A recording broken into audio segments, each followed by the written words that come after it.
sometimes harmful narratives around race, power,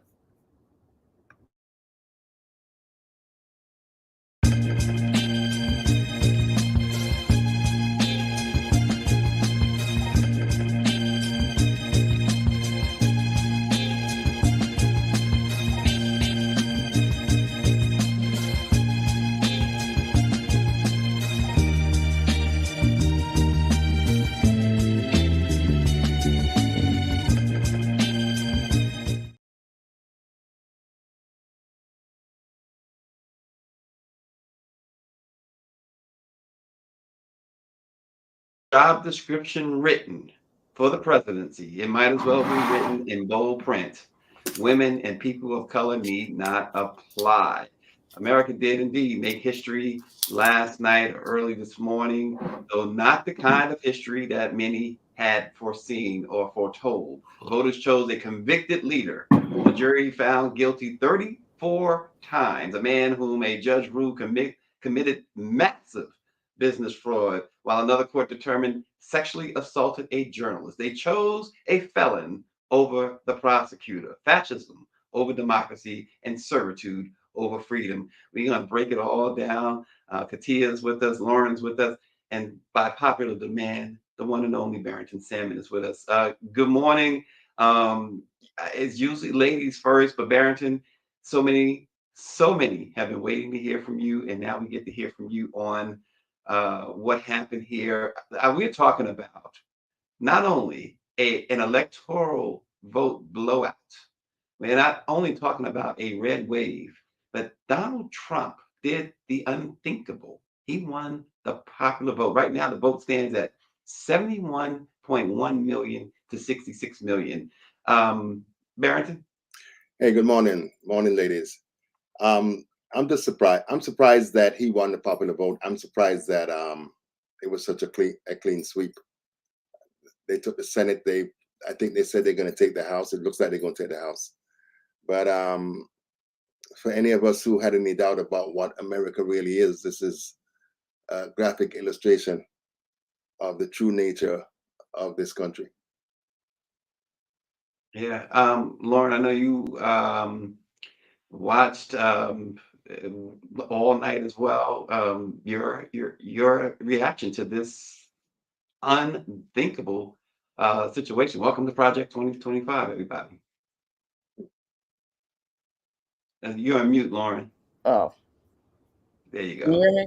Yes. Um, I don't see any information they're going to take the House. There was three flips, I think, in New York that they were expecting to have. That was surprising. They picked up the Alabama seat. Cleo Fields, by the way, everybody is returning to Congress.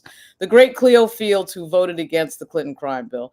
So they picked up two seats that really didn't exist: the Louisiana seat and the Alabama seat.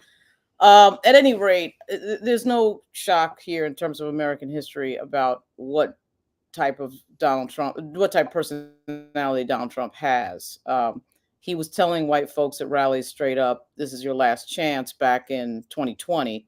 And in 2016, he came down the escalator telling Mexican immigrants that they were rapists and murderers. I mean, there's nothing new about xenophobia. It's nothing new about using hate to win elections. He just did it in an extremely open way. The other thing I'll say is that we do have to remember that the vice president was put in this position because of four people: Tom Donilon, Anita Dunn, Steve Ricchetti, and Jen O'Malley Dillon. Why do I say that? They lied to people about the condition of the President of the United States, Joe Biden, who they work for. We all found out in public that there was a problem at a debate. Everybody else knew it in the background, but the public found out at that debate. And that is what set the wheels into motion of Vice President Harris having to run a 103-day presidential campaign, which, by the way, is historically unprecedented. Okay. So whether it was her, whether it was Gavin Newsom, whether it was Governor Shapiro of Philly, that would have been a very difficult thing to do for any of them. So I actually think that, frankly, the vice president did a great job. She was very energetic. I was impressed. I was impressed by her energy. I was impressed by the build of the campaign so fast. So that part to me is nobody's fault other than the current White House staff that lied to everybody about the condition of Joe Biden, which set this into motion. So Yeah. anyway, I'll let somebody else talk and come No, back. it's okay. Lauren, I hear you. I just look here. It is. I agree with what Lauren is saying, but I just could not have imagined that we'd be sitting here on this Wednesday morning, November 6th. As I said, the prosecutor, the felon over the prosecutor, but not only that, 71 million. It's less than what he got in 2020. And Harris certainly is a lot less than what Biden got in 2020. Million. Katia, how do you make sense of this? America's racist. I think it's something that we've all known, you know what I mean? And listen, am I surprised? No, I'm not. But it comes down to, for me personally, we have to reevaluate our relationships. You know what I mean? I think as Black women, we've known for a long time that white women, not all, but a good portion of white women aren't for us. We can't be friends. I know our kids can't play together. This is where we're at. Um, because you have shown me time and time again that you are not for me at the ballot box, that you would rather vote to protect whiteness than to protect our rights. And the crazy part about it is, my husband and I were talking about it, is these values, these red states are the poorest states. They're the ones who need the most help. Yeah. At the end of the day, it's like, you know what? You don't want the help. You clearly don't want it. So let there be will. But for me, it comes down to, we gotta be more intentional when we talk about people of color. We're not, this ain't High School Musical. We're not all in this together. I know this as a Latina. I know that there's intense racism within the Latin community. There's this intense idea that certain Latinas think they're better than other Latinos, especially Mhm. Asians, tying strong to their white roots, to their Spanish roots, Portuguese roots. And Mhm. that's all stuff that we have to remember, you know what I mean? That Yeah. people still attain that dream. I mean, you have Mexican Americans voting for this man. And but for me, it comes down to, we have to do what we have to do to protect our peace. Because these next 4 years are going to be rough, and some of us are a little bit older. We'll probably be able to weather the storm, and we're in a better financial position. But you think about, like, I think about my daughter. I think about my sister, who's a queer woman, queer Black woman walking through this world, who, what is happening? What are we saying? You know what I mean? And show up at these school board meetings, because they want to erase the history. And now they got the means to do it. Yeah. Just They, and speaking of the LGBT community, yeah, without question, they were very, very upfront that this was a referendum against that, the hate that they are showing, and that now it's going to be unchecked. And you say in 4 years, listen, we've talked about this time and again. Folks, I think you've just seen America's last election. There's no question about it. Barrington, um, Black men, it was attacked. Lauren talked about that a lot throughout the Barack Obama situation. Really didn't help whatsoever. In fact, it only fueled this uh, a segment of Black men anyway against Donald Trump. I mean, against Kamala Harris and the Democrats, more against the Democrats than Kamala Harris. But as Maria Jones points out, Barrington, and I'm going to let you be unleashed as much as you want on this, because Maria Jones says the Dems refused to listen to its constituents that were screaming for a ceasefire in Gaza. Yeah. The thing is that I would not blame Black men. Yes, Mm-hmm. there are significant numbers that are misogynistic and fearful of Black women and all of that. We got to put the blame where it belongs, with these crazy ass white people. They're the ones. I mean, they said 72% of all white people in Georgia voted for Trump.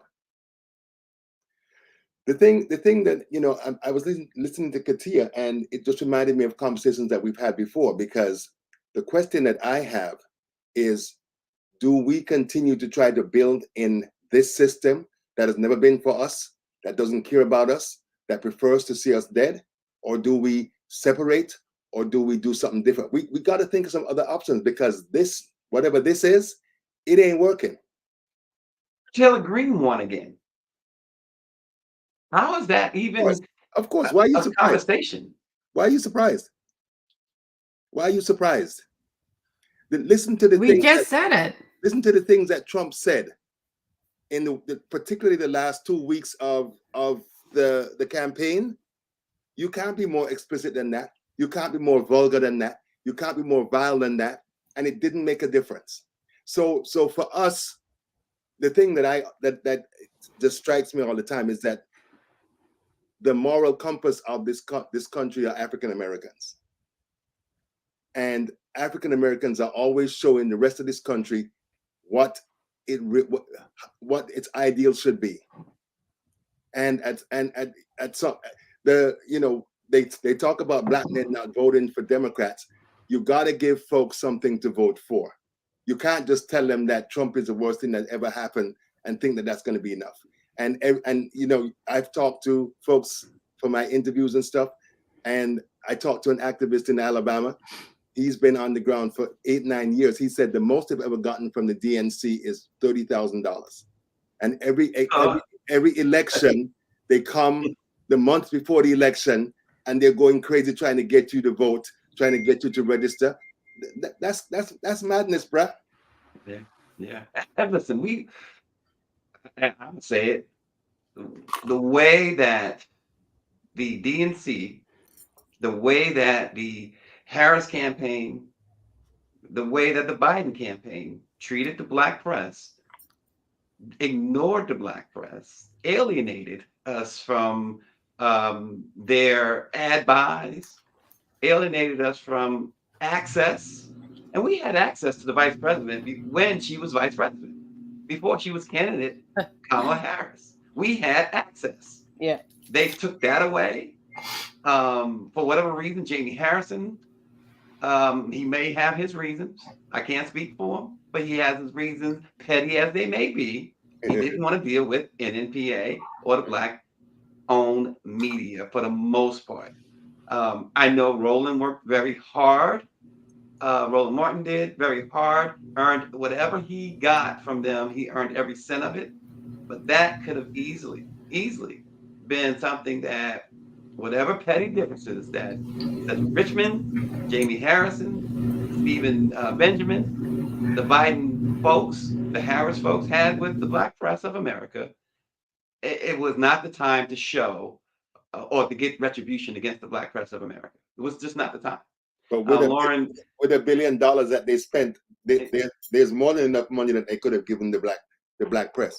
It just wasn't. You pick and choose when you strategize. This was not the time to come after us and to alienate us and to sideline us the way that they did. And folks will look at this as you're griping about this. Yes, I am going to gripe about it. And there are some on our side who have to take responsibility as well.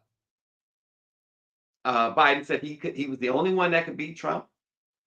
And guess what? We will never be able to prove him wrong, Lauren. You're muted again, Lauren. Okay, that's the magic hand of someone else. Just unmuted me.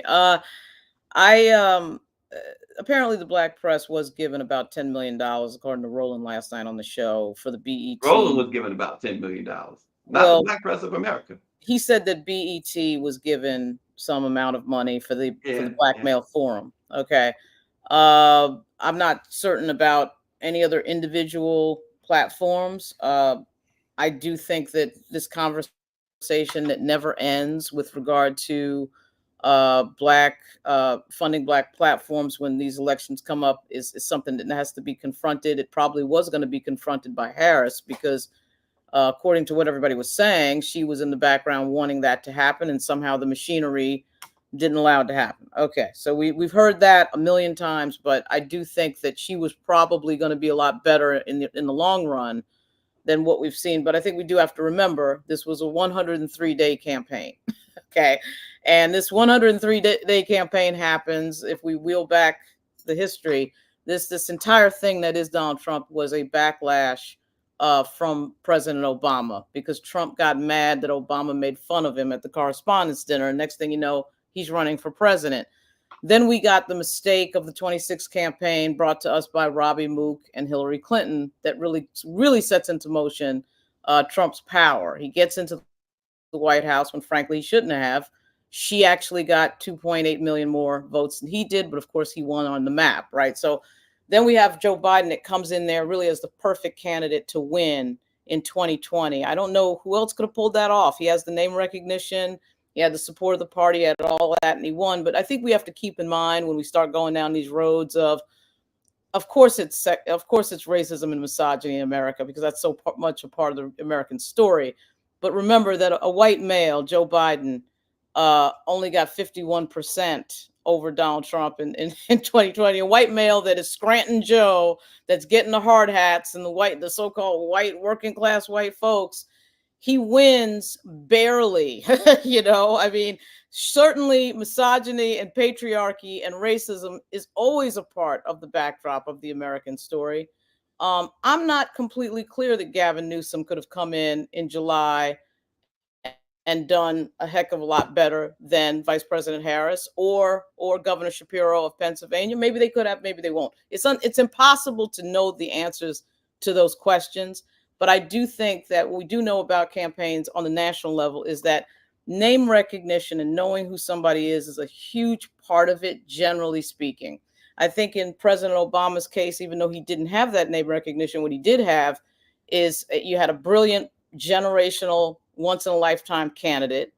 To the people who say, okay, wow, racism, we're racist, this and that. I mean, remember that a lot of these voters that voted for Obama somehow turn around and vote for Trump, or somehow turn around and vote for Bernie Sanders. I mean, so there's a lot of things to unpack. We know that the backdrop is what it is for 400 years for us as African Americans. That's always there, and certainly misogyny is always there. Yeah, but it is also the case that a white male is barely getting by. Only 4 years ago, barely winning against Donald Trump. So there's something deeper going on. I do think Trump has a brand that is, what they say in politics is put it where the goats can get it. And he talks in a way that is, going right to the id of a lot of people. And most politicians don't talk that way. I'm not talking about agreement. I'm just talking about what it is. Okay. And the Democrats need to regroup and get serious about their messaging. They need to regroup and get serious about the power of disinformation, misinformation, the owners of these platforms like Elon Musk. Okay. And that the fact that lying works, and most people didn't go to college. Most people are not, sitting around watching MSNBC all day. That's not what they're doing. Democrats need to be factoring those things in when they run a campaign. Well, I just think it's too little, too late. Obviously, for this election, but again, Donald Trump has ran on a mandate that you will never have to vote again if he wins. He has won, and I believe firmly. We've seen it. We've seen Katia remnants of Project 2025 implemented already, even before Trump's big night last night. Long before his big night last night, we see it constantly talked about. We know what's coming. We know that this is, he says, dictator on day one. Who's going to stop him? The Supreme Court has made him king. David Youngblood is saying that means Biden's king right now. He's made him king. Biden or the Democrats don't have the spine to take that Supreme Court ruling and use it in their favor right now. They don't have the spine to do so. I was laughing because I was talking to my wife, and that's like, Biden should do what Trump's gonna do and just decide he ain't leaving. But Democrats are too polite. They don't have the spine, and they continue to fight against Republicans the way that they fought against them in the 1950s. Yeah, well, I don't know. I mean, one of the things about losing an election is that it teaches you things and it changes your strategy. So had they lost the election, the Republicans would be sitting there saying, okay, now we're done with MAGA for this moment and let's move on from the Trump era, right? I mean, But the Democrats have to get serious about a lot of things, including their level of aggressiveness in these types of situations. But, we're talking about a party that is much more diverse than the Republican Party. It is effectively, the Republicans right now are effectively a white male run party, right? And the Democratic Party has all of these people under the umbrella it's trying to please. And frankly, I do think that we alienate certain sectors of the party when we only talk and focus about certain sectors of the party. We need to be aware of that. We need to be honest about that. I don't think there's anything wrong with Black Girl Magic. I don't think there's anything wrong with Win with Black Women. I'm all good with that. We've been ignored for decades. I mean, Black women in particular have been ignored for decades. But we do have to recognize that when you message that, you are usually alienating another group. And you see in this moment that it's not Black men that were apparently the problem. It was Hispanic men that apparently were the problem. Again, it goes back to patriarchy and misogyny in most cases. But I do think that we need to just be honest about when we're doing messaging in the Democratic Party, like who's getting alienated, who's getting messaged to, and who might feel left out at the end of the day. That's something that Democrats have the burden of that the Republicans don't. Can we finally now, after this election, put to rest this idea that celebrities are going to come, Beyonce is going to come and save the day? It made no difference here. Well, I don't think that celebrities sway elections. I do think that, I don't think because someone is an artist, just like us being journalists, doesn't mean that we don't have a right to voice our opinions as citizens, or, to say, or, to say how we feel. I think, people have a backlash against celebrity culture. You know what I mean? They look at them having money and everything. So I would say in that sense, no, it doesn't. But I do think that if you are passionate and you are consistent about it, I mean, it's like trying to be a little bit pregnant. We can't be mad that the 1% doesn't give back. And when they do, and they do advocate for people's rights, get mad and say, well, it's easy for you to say because you're rich. So you got to pick, like, you know what I mean? It's a hard thing to do because celebrities also were there, in the March on Washington. So it's like, how do you navigate that? I think, like, find the thing that you're passionate about and just be consistent. Like Leonardo DiCaprio, no matter, what you may think about his dating life, that man has been consistent about his passion for the environment. That man does not take an SUV to award shows. It's an electric car. I mean, he was chauffeured in a Prius, So I'm like, you got to find your thing and be consistent with it. I mean, again, I think the number one thing, though, beyond anything, I mean, I agree that the Democrats have to learn to be mean. I mean, I pray that Hakeem Jeffries does become Speaker of the House, and I hope that he puts the gavel down to a lot of the shenanigans that Trump wants to do. But I also feel like before we can govern as a people, how do we coexist? Like, how do we go to work today, right? And knowing that the person next to you voted for this and they want to do chit chat with you. Like, I'm so glad I don't work in an office. I don't have to go into an office with that type of scenario, right? So that's the thing that I'm trying to put my head around. I mean, for my neighbors, I just moved to Georgia about 2 weeks ago, but all my neighbors are Black. But that's the thing, like, it's mentally taxing just to get your energy together. And now you go to the store and you see people and you don't know, like, are you for me? Are you looking to harm me? I think PTSD is real. So, I mean, my question is, how do we heal? We can't heal because I don't know about you, but I'm not, and I don't want to make peace right now. I didn't want to make peace 8 years ago. So I'm just, and the other part too is I do want to say too is I also blame journalism a little bit. We've had the CNNs wanting to appease, to pick up the right wing, MSNBC too a little bit. We have newspapers run no longer by journalists. We have newspapers run by tech people. The New York Post, the Washington Post, the New York Times used to be the standard. It used to be where you wanted to go work. if you wanted to be a truth teller. We are now in the clicks and ally age, and it's killing us. And it's part of the reason why our community is going to the shade room to get their news. We are not supporting what we all do, which is work for, smaller media outlets where you're still doing investigative journalism, where you still have an editor that says, where are you getting this from? Is this an opinion or is this a fact? Do you know what I mean? We have lost our spine. Our kids in journalism are not learning AP style. They're not learning the things that they're supposed to learn in order for you to be a successful journalist. That part of this is on us. What happened to, no, you are not publishing this with my name on it because it's not the truth. What happened to editors pushing back? Yeah. That's my other question. Yeah. And you, Barrington, she's 100% right. Yeah, she is, and that's a conversation that you and I have almost every day. I think one of the things that we as Africans in this country have to figure out is whether we're going to continue to be under the armpit of the Democratic Party, or if we're going to have third and fourth and fifth parties, because neither of these two parties work for Black people. At the end of the day, they are all concerned with white people staying in power. And it looks different. The Democrats are the softer version, but the end result is the same.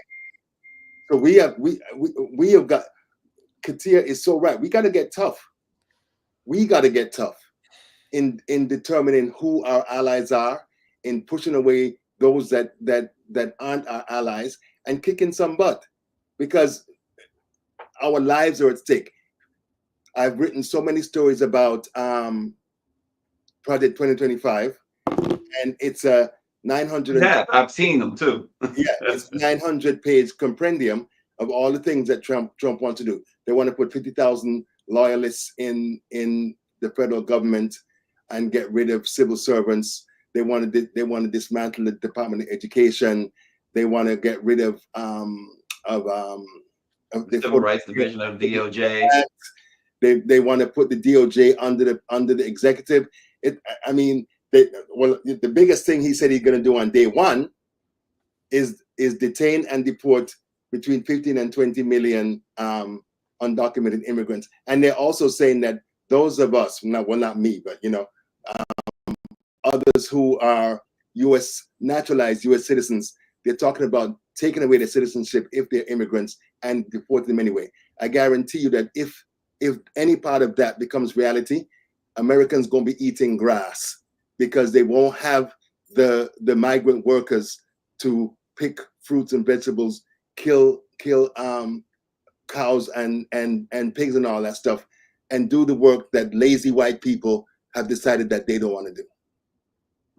Lauren, it's Go ahead. I do want to say this. As you know, I'm always in somebody's plane, train, or automobile.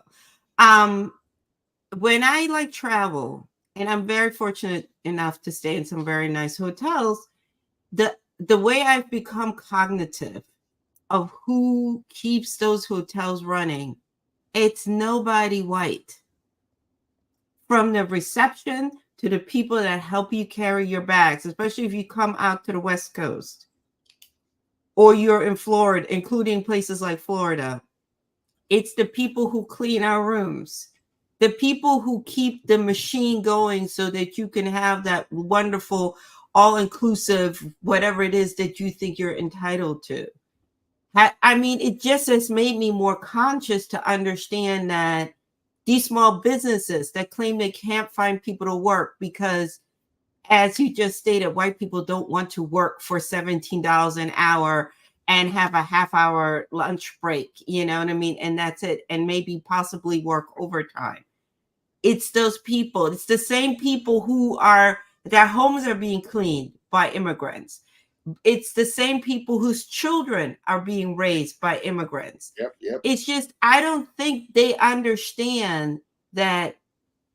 Mess around and get rid of these people. You're not going to have your produce, as the man said. Nobody's lining up to pick broccoli. Like that isn't on a job fair, you know what I mean? And I'm not being facetious. There's nothing wrong with doing that job because it's an honest living.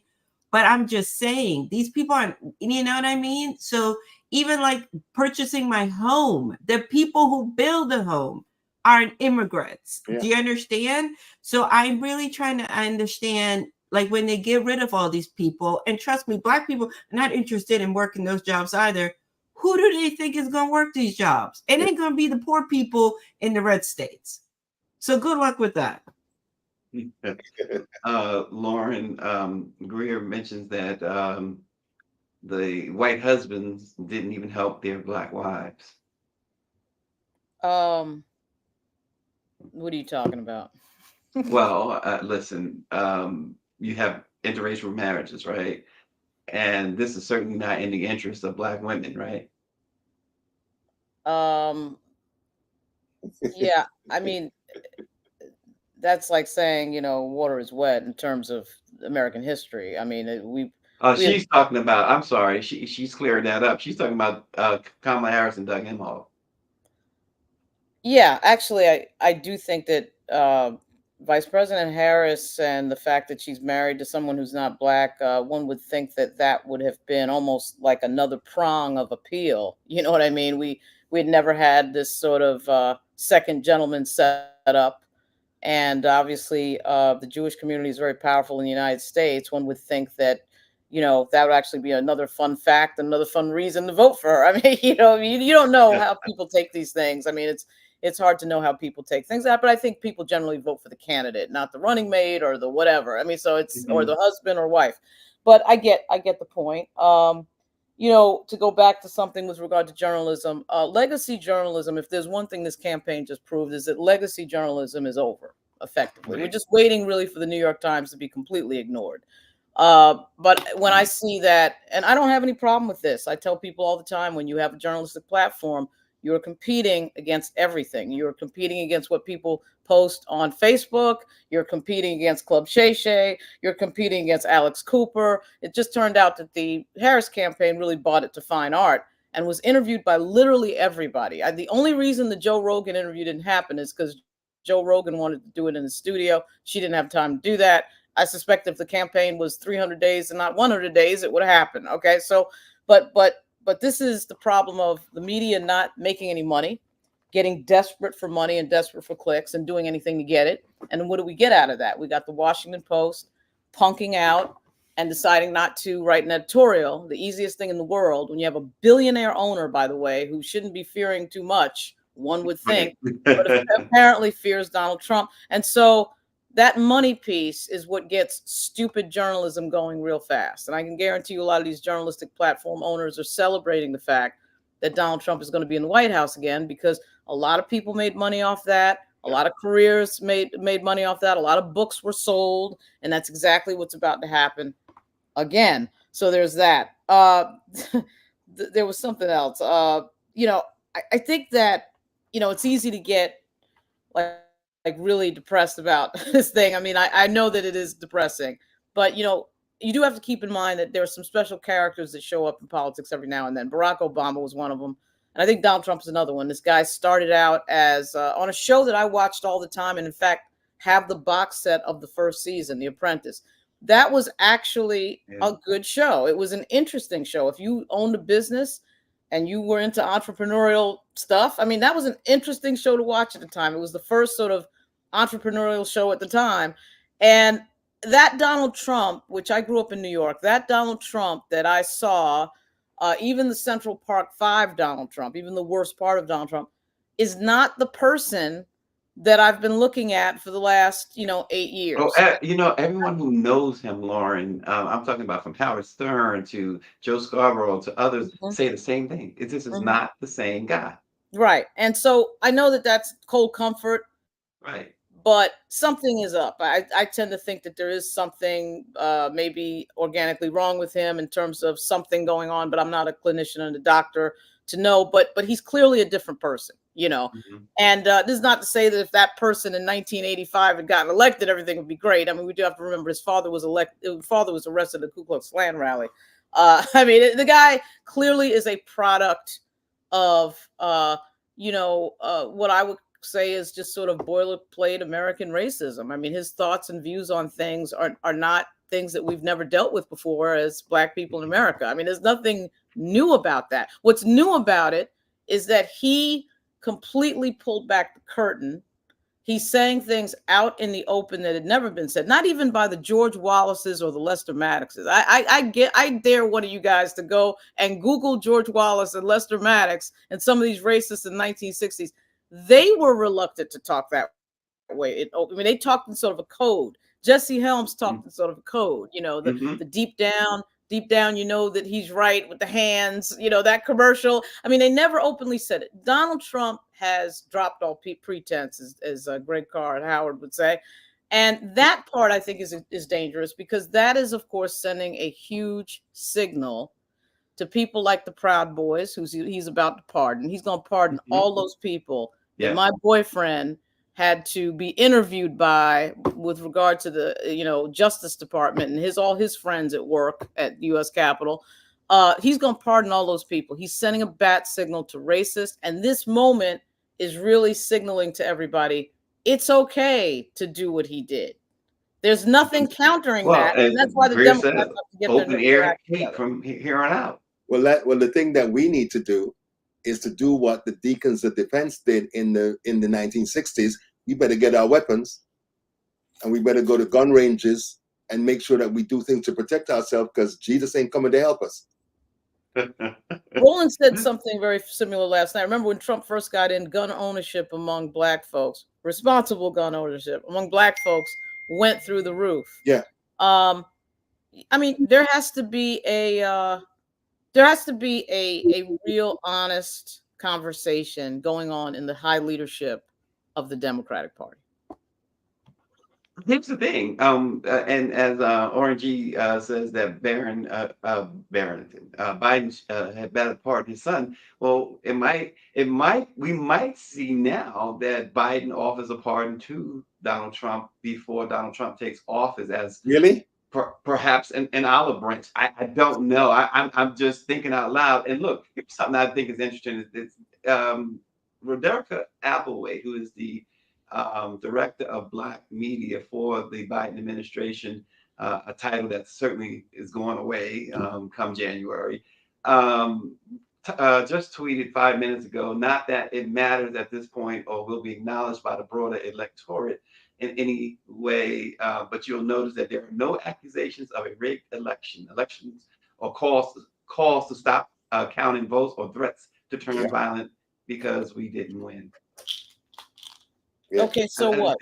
Okay, yeah, good for you. I'm not impressed by, oh my God, we're the good people and they're the bad people. The Democrats. And that's Lauren, go ahead, because that's where I was going with that. Go ahead. I mean, I just think the Democrats, this is the problem. I mean, there was a member once upon a time in Congress named Alan Grayson from Florida. And then there was another member once upon a time in Congress named Anthony Weiner. The second one ended up leaving in scandal. The first one just left. That is the type of personality. They need that Nancy Pelosi style leadership. Yep. By the way, the man from Crown Heights, I think, has that in him. But they need somebody that is willing to wield power, just like Mitch McConnell. Who is the Democrats' Mitch McConnell? I mean, Pelosi is the closest I can think of. But this whole idea that we're announcing how nice we are as Democrats, I mean, that for me, when I worked on Capitol Hill, this was always the problem. The Republicans are there to gain power and hold power and put people on the Supreme Court. They're going to get probably Trump is going to get another 2 Supreme Court picks, right? And not stop doing Stop doing dumbass things like selecting Merrick Garland for the Justice Department because, we feel sorry for him because he didn't get on the Supreme Court. Merrick Garland has been an unmitigated disaster. Okay. The other thing the Democrats do too is they damage their own people. Okay. I'm not going to rail on about Justin Fairfax. I'm going to go back to the example of Andrew Cuomo. Okay. Yeah. Andrew Cuomo probably would have been the attorney general had it not been for the fact that a certain group of liberal Democrats in Brooklyn decided that they needed to get him out of the way with a bunch of nonsense. That's what it is. Nonsense. The fact is, we need people like Andrew Cuomo. We need guys like that are tough, that are willing to do what needs to be done, and not afraid of Donald Trump. Because the thing about Cuomo is he grew up with Donald Trump. He's not afraid of Donald Trump. But what does the party do? They damage his career, right? Over nothing that I can see. It's certainly nothing prosecutable, right? So we end up with Merrick Garland instead. I'm not saying that the conversation was ever serious that Cuomo was going to be AG, but it was discussed. There was a rumor that went out, and it ends up being Merrick Garland, and Merrick Garland is a disaster. Okay, that type of person needs to be excommunicated from the Democratic Party. Democrats need to get real about what the threat is. Merrick Garland is the reason why Trump is not going to face any retribution for what he's done, because he's held in his hands for 2 years and didn't do anything. Like he was afraid to, like he was afraid of Donald Trump. We're always afraid to pull. I don't want to use the term "pull the trigger." That's a violent thing, but the Democrats are always afraid to do what needs to be done on the side of right. We got close with Benny Thompson. I mean, Benny Thompson really sat there and spoke truth to power during the hearings on the attack on the Capitol. Mm-hmm. But you got to have more people like that and stop being afraid of the Trump voter or whatever they're afraid of. And they're actually on the side of right. And Biden was doing this too. Oh, I can have lunch with Strom Thurmond, so that makes me that whole thing is that is a loser. That is a But that's what I mean. I'm like, you can't break bread. You can't normalize relationships with these people. That's right. I think if nothing else, we got to accept you can't be cool with everybody. Not everybody can go with you. Do you know what I mean? And that includes the Brian Donalds, all of that. All of these types of people. Like, there's going to be some relatives that have to stay off the do not resuscitate list. They can't come for Thanksgiving or Christmas or the barbecue or the graduation. It's just it. You are free to make, I always say this, and people think like they're so mind blown when I respond with that. And people are like, oh, it's freedom of speech and I can do what I want. Yeah, you're right. But you're not free of consequences. So your choices have consequences. We cannot kiki. We are forced to work together at a 9 to 5 or whatever you have to, because you can't choose your work family and bills are still due on the first of the month. We got to share supermarket, airplane space, all of that. But we're not cool. Yeah. We are not cool because you have shown me. So to me, it's like, you can't have progress. And that's it. And I think the other problem is within the Democratic Party, where you have to, you're trying to appease progressive, you're trying to appease this, you're trying to appease that. Somebody's got to be like, listen, we keep losing. So clearly we're all in this together, we're trying to please everybody. It's not. I think, I hate to say this, but they need a James Carville type of leader. Do you know what I mean? Somebody who is not afraid to be politically incorrect, because clearly that is what people are responding to. I also want to say this. When people keep saying the messaging, I think, yes, the Democrats have to learn to speak plainer and quicker and get to the message, right? But I also feel like I'm just going to speak because we're all Black and we having a Black moment now. We also got to look inwards. We are not having critical thinking conversation at home at the dinner table. I grew up at a dinner table where we spoke current events. We had to read the paper to be aware of what's going on. That is not Democrats. That is not the world. That's us being better parents, making our kids read the summer reading list, critical, because these books are going to be gone in the schools. So I do think as Black people, while yes, it is exhausting. And I asked myself this morning, how the hell did the ancestors do it when it was 10 times worse? Like, how did they keep moving forward? Like, that to me is the $24 million question. But I also think we do have to ask ourselves as Black people, when did our kids think, when did we become proud of being willfully ignorant? Because we fought for the right to have an education, but now it's like we want to be willfully obtuse. We got to absorb some of this in terms of like the misinformation, because Well, we all got an auntie and a mama or whomever calls you and asks you, is this true? the thing to remember though is, Black people over-index with regard to poverty, as we all know. It's like we're at 28%, 27%, and have been for some years. And we live in a country with over 40 million people still under the poverty line, and that conversation is almost never had by either party. And when you are trying to go through life stressed out about basic needs like shelter and food and transportation, it gets very hard to get into the more granular arguments with regard to what we're doing with this presidential election, And so I do think there is a huge problem with Black leadership right now. We almost saw, I thought, a recovery of it in, I think it was 2018, that 2017, 2018 Black Lives Matter period. Then Black Lives Matter decides to convert into a movement that is focused on something other than police brutality. All the while raising money off of police brutality of a Black male to the tune of $90 million, by the way. My point is, I don't think that our leadership, which is partially bought by the same moneyed interest that controls our politics, is serving us well as Black people. And how you know that, by the way, is things like a reparations bill about to pass in California that gets snatched at the last minute. Yeah. And nobody puts out a statement, right? Like nobody says, well, wait a minute, what the hell was that? You don't see NUL or NAACP saying what just happened. They were talking about tangibles, as ADOS would say. We're talking about money in California. And so I think Black people have the added problem, and always have had the added problem, of having to worry about basic needs in a way that other communities have not. And so when you're over-indexing with poverty, or under-indexing when it comes to going to college, and you're still running into on a regular basis people who are first-generation college goers and their family, which is extraordinary. But the point is, that is problematic. And our politics and our politicians, our elected representatives, notice who got targeted and thrown out: Cori Bush, Jamal Bowman. Yeah. They targeted Summer Lee. Nina Turner was blocked by Jim Clyburn effectively, right? Now, what do those four people have in common? I'm not talking about Israel and Gaza. I'm talking about speaking truth to power about bread and butter issues, poverty, homelessness, etc., and so on. The Democratic Party has become uninterested in that conversation, and the people have noticed, which is what we just found out last night. So Barrington, listen, 54% of Latino men we know voted for Trump. 52% of white women voted for Trump. Yeah. Okay, we established all that. Let's, as Greer says, let's talk about what did we lose? Let's put it on the table. She says, what did we lose? What did Black people lose? Yes, Black women lost in the southern states, lost access to abortion, reproductive health care.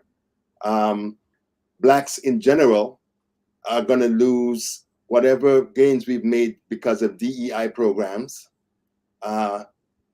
Folks in Florida and elsewhere, children in Florida and elsewhere, are going to get this whitewashed bullshit education, compliments of Governor DeSantis.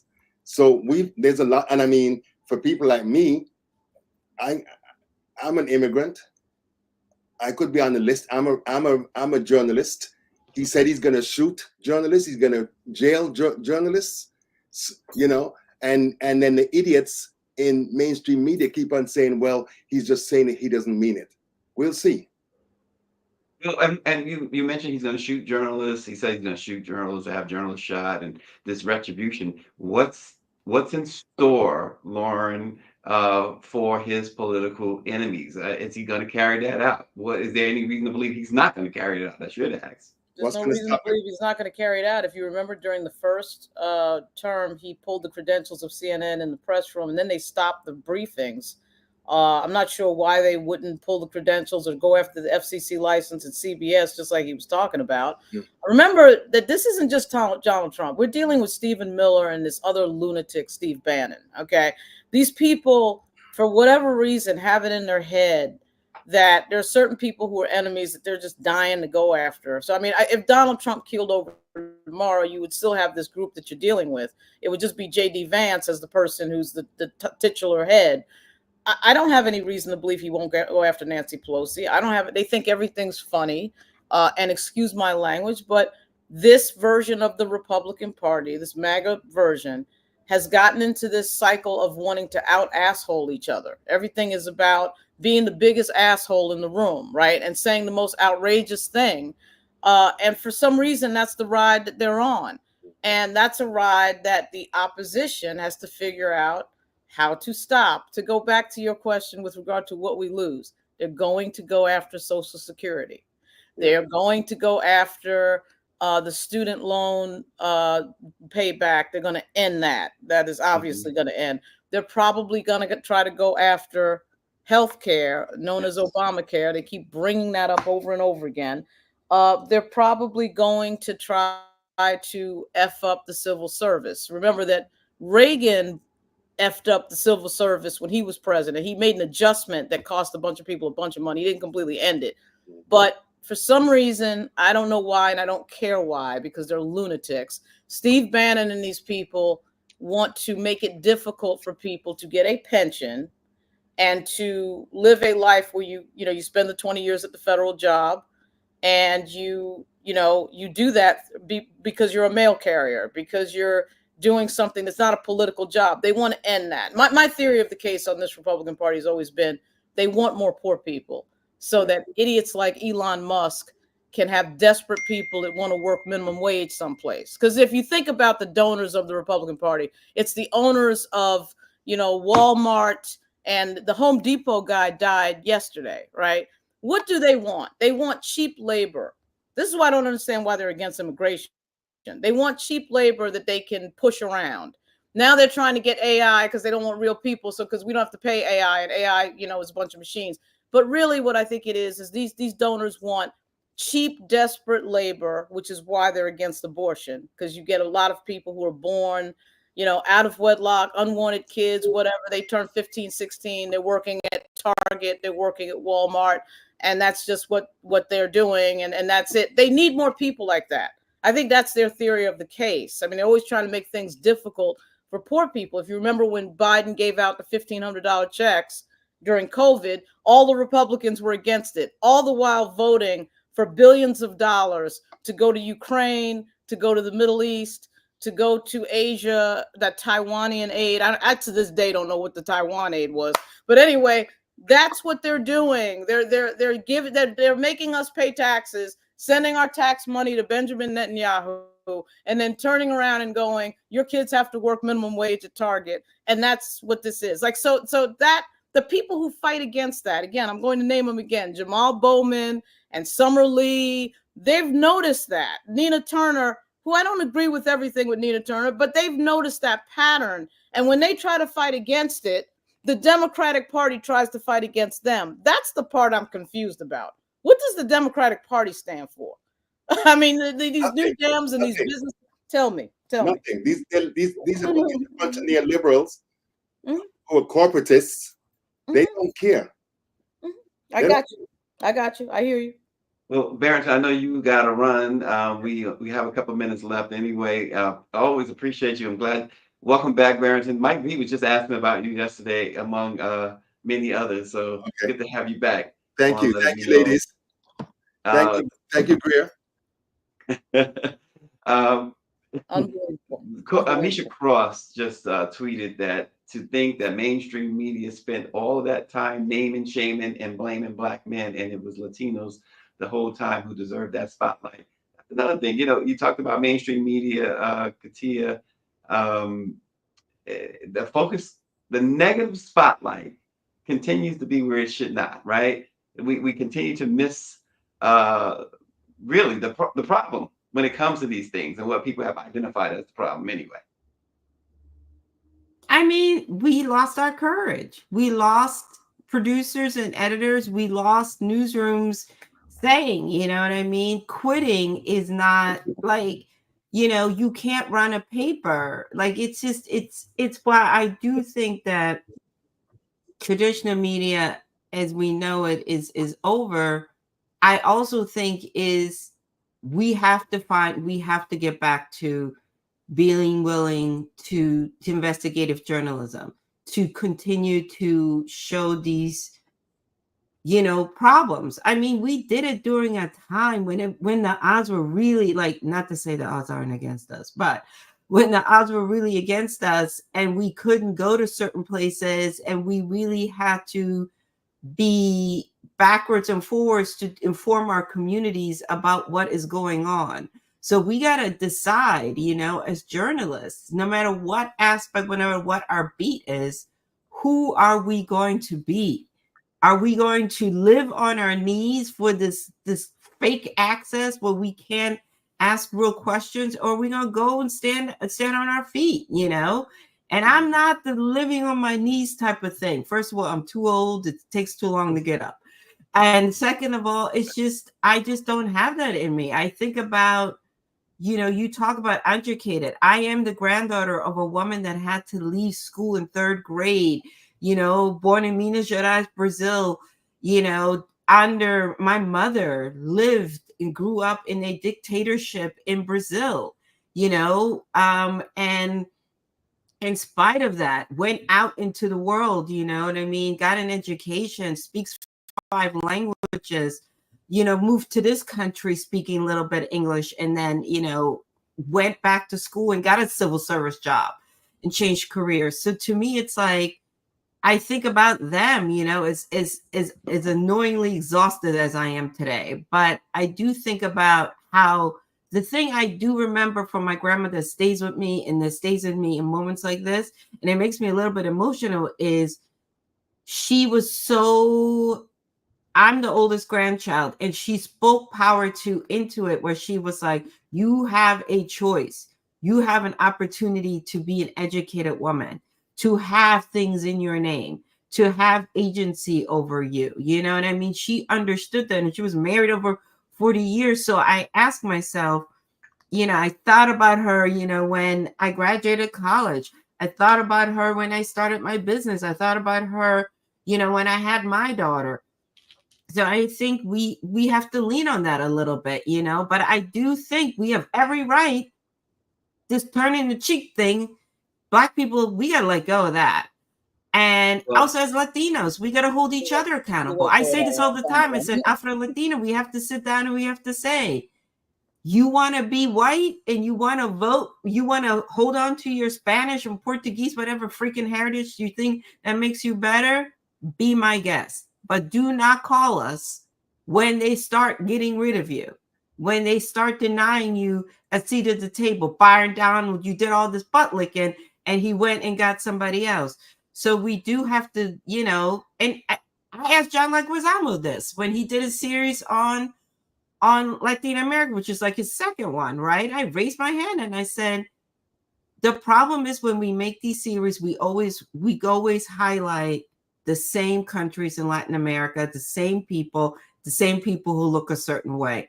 We don't talk enough about the plight of indigenous people. We don't talk about that all Latin American countries, all 33 of them, have Black people, including Argentina. We don't talk about the fact that we all have this in common: dictatorship and people escaping, coming to America for these things. So it's we got to have a more honest conversation as Latinos and hold each other accountable. But I do think that, we have to persevere, but we don't have to break bread with these uh, folks. We Lauren, don't. this before great commentary by the way, Katia. Before we close, Lauren, um, Shirley Chisholm once said of the two handicaps, being Black is much less of a drawback than being female. And Jasmine Crockett says that she's proud of Vice President Kamala Harris, who was younger. She says y'all were upset about age. Well, Kamala was younger. She says Kamala was smarter. Trump never wanted to debate her again.